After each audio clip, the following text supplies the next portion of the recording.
खर्च केला जातोय, टीका होते राजेशाही भोजनावर। प्रश्न किती खर्च झाला याच्यापेक्षा आमची मानसिकता काय ते स्पष्ट होते। म्हणजे आम्ही जर सरकारमध्ये आहो तर ही म्हणजे साधी बुद्धी असली पाहिजे आणि ही नैतिकतेचा त्याच्या भावनेचा विषय असतं का। एकाइकडे सरकार दिव्यांगाचे पैसे 6 महिन्यापासून देत नाही आहे, MRGSमध्ये काम करणाऱ्या मजुराचे पैसे 24 तासाच्या आत दिले पाहिजे असा कायदा असताना 8 महिने झाले पैसे दिले नाही, कारण पैसे नाही असं म्हणतं। आमच्या विधवा भगिनीचे पैसे नाही, कारण शाळेचा प्रवेश होऊ शकला नाही। आणि मग कर्जमाफी म्हणताना तुम्ही तिजोरी दाखवता, पण 4000चं ताट आमदाराच्या समोर मांडताना तुम्हाला हा सगळा बजेटचा आकडा दिसत नाही का? म्हणजे आपण जर एकंदरीत विचार केला तर भुकेलेल्या माणसासमोर पुरणपोळी मोठ्या तावानं खाणारी माणसं ही प्रवृत्ती आहे, ही रावणाची प्रवृत्ती आहे, ही अफजल खानाची प्रवृत्ती आहे का? एकाइकडे अख्खा महाराष्ट्र उपाशी आहे, तळपून रोज 10-15 शेतकऱ्याची आत्महत्या होतं आणि आमचे आमदार खासदार जर तांब्याच्या चांदीच्या ताटात 4-4 हजाराचं भोजन एकावरच खर्च होत असेल तर याच्यातून तुम्हाला संदेश काय द्यायचा हा प्रश्न आहे। पण ही तुम्हाला धाडस आलं कसं? एवढी हिंमत आली कशी? ईव्हीएम मशीनमुळे आली का? 5-6 3-4 दिवसात धर्माचे झेंडे दाखवले किंवा जातीचं आवाहन केलं तर मतं भेटतेच भाव, अशी मूर्ख मतदार आहे म्हणून तुम्हाला अशी काही हिंमत आली का? तुम्हाला याचं भय राहिलं नाही का मतदाराचं? का उद्या आमचा मतदार मत मारणार का नाही मारणार? मला वाटते ही जी काय आम्ही पाहतोय पद्धत त्यांनी केली त्याच्यामध्ये त्यांच्यातलं भय गेलेलं आहे। आणि ते भय असं गेलेलं आहे का आम्ही 5 वर्ष काही केलं, नंगा नाच केला तरी वेळेवर जात आणि धर्म सांगून मतं भेटते आणि त्याच्यातून ही जी काही भीती आहे ते त्यांच्यातली निघालेली आहे, त्याचे ते परिणाम आम्ही भोगताय। म्हणून मतदारांना हुशार व्हा। जातीपाती धर्मासाठी धर्म सांगून निवडणुकीत सांगणारे लोक आता 4000 एकाच ताटासाठी आम्ही पाहतो खर्च करत आहे, म्हणजे हे लक्षात घेतलं पाहिजे। आणि याच्यामध्ये कोण बटेंगे और कोण कटेंगे आता पुन्हा प्रश्न आहे। हा फतवा नेमका कोणासाठी काढायचा हे पुन्हा प्रश्न पडत आहे आणि म्हणून अशा गोष्टीचा आम्ही निश्चित करतो। त्यावर पंतप्रधान मोदींनी एक पोस्ट लिहिलेली आहे, दुसरीकडे फडणवीसांनी देखील लेख लिहिलेला आहे आणीबाणीवर, कसं पाहता? आणीबाणीचं काही आम्ही समर्थन करत नाही, पण ज्यांनी आणीबाणीवर लेख लिहिला त्यांना आम्हाला काही सांगायचं आहे।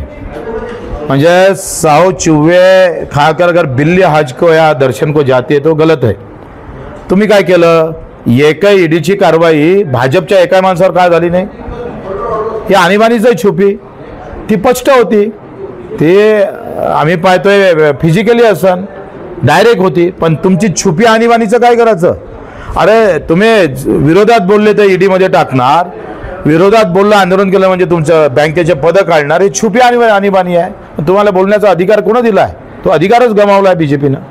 एकाय बीजेपीच्या एकही माणूस करप्ट नाही आहे का देशामध्ये? सगळे हरिश्चंद्राची औलाद आहे, हे चुकीचं आहे। आणि ही छुपी आणीबाणी सुद्धा त्या आणीबाणीसारखीच निषेधार्थ आहे। ते वेळ आली का तुम्हाला सांगू, षडय काढून यंत्रही दाखवू तुम्हाला।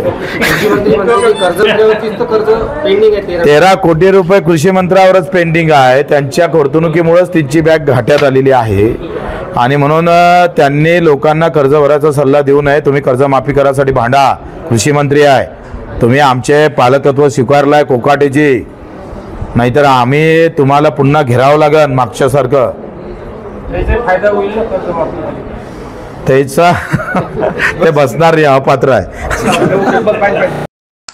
नमस्कार, मी प्रियांका नागने आपल्या मराठी योजना यात्रा चॅनलवरती तुमचं सर्वांचं स्वागत आहे। तर बच्चू भाऊ कडू नक्कीच इथे दिव्यांगांसाठी व शेतकऱ्यांसाठी नेहमीच उभे राहतात। त्यांनी आंदोलन सुद्धा पार पाडलं आहे, त्यांनी आंदोलन सुद्धा पुकारले होते, म्हणजेच शेतकऱ्यांची कर्जमाफी मिळावी, पिकाला हमीभाव, त्यासह विविध 17 मागण्यांसाठी प्रहार जनशक्तीचे पक्षाचे अध्यक्ष तथा माजी मंत्री बच्चू कडू यांनी बेमुदत आंदोलन त्यांनी सुरू केले होते। तर 7व्या दिवशी सरकारने आश्वासन दिल्यानंतर त्यांनी आंदोलन स्थगित केले होते व जर मागण्या पूर्ण नाही झाल्यास 2 ऑक्टोबरपर्यंत मागण्या जर पूर्ण न झाल्यास मंत्रालयात घुसणार असा सुद्धा इशारा त्यांनी सांगितला आहे।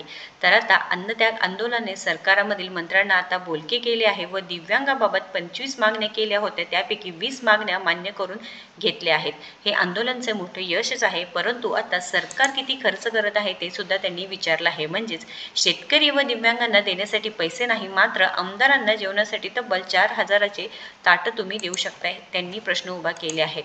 तर त्यांनी उपोषण पुकारले होते। 7व्या दिवशी त्यांची प्रकृती खालवली सुद्धा होती व इथे माणुसकीची मूल्य टिकवण्याचा त्यांनी प्रयत्न केला होता। मुख्यमंत्री फडणवीस म्हणाले होते की ही केवळ आर्थिक किंवा शैक्षणिक मदत नसून समाजात सकारात्मकता आणि माणुसकीची मूल्य टिकवण्याचे एक प्रेरणादायी प्रयत्न असणार आहे व इथे दिव्यांगांसाठी नक्कीच 6000 रुपये वाढायला पाहिजे आहे, कारण 1500 रुपयेमध्ये काही होत नाही, कारण त्यांना काम करता येत नाही, त्यांना बाहेर जाऊन काम करता येत नाही किंवा त्यांना कोणाची मदत होत नाही।